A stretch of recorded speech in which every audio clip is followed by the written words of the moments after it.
اصغر علی اصغر علی اصغر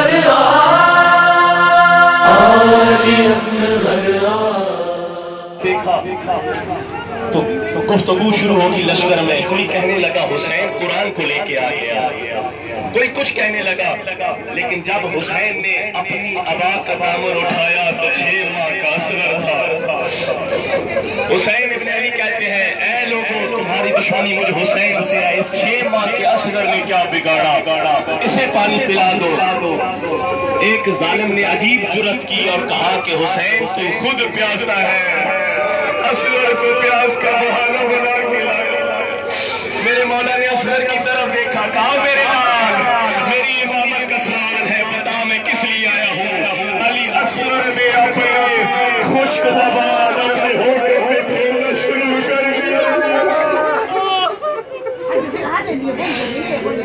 عمر سعد نے دیکھا لشکر تبدیل ہو رہا ہے، جلدی سے کہا اے حرملا حسین کے کلام کو ختم کر. حرملا نے تیر کمان میں رکھا. عزاداروں سننا آسان ہے لیکن اس مصیبت جو حسین پہ گزری ہے وہ ہم سن تو سکتے ہیں لیکن حسین محسوس کر سکتا ہے. وہ تیر کوئی عام نہیں تھا. میں روایت میں پڑھ رہا تھا وہ تیر جانوروں کو حیوانوں کو گرانے کے لیے ایک طرف حسین کا 6 ماہ کا اصغر رومال ہندی کمان میں رکھا. تیر چھوڑنا چاہتا ہے رومالہ لیکن کہاں اٹھا ہے تیر چلا نہیں پاتا. عمر صاحب کہتے ہیں رومالہ کیا تو حسین سے ڈر گیا یا اصغر سے؟ رومالہ کہتا ہے نہ حسین سے میرے پاس آئے کے کہتی ہے رومالہ اس 6 ماہ کے اصغر نے تیرا کیا بگاڑا ہے. پانی کے ملا دے جنت کی میں تیری ضامن. عزاداروں یہ اتنا ظالم تھا پھر بھی اس کو ہوش نہ آیا. اب جو تیر کمان سے نکلا اے اصغر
کب سے سکینہ نے نہیں مجھ کو کیا پیار، کب سے سکینہ نے نہیں مجھ کو کیا پیار، کربلا کا فتح شام کا بازار، ڈرتی ہے کیا خون سے بھرے دیکھ کے رخسار، میرے نزدیک ذرا اس کو بلا لے، سینے سے لگا لے، ماں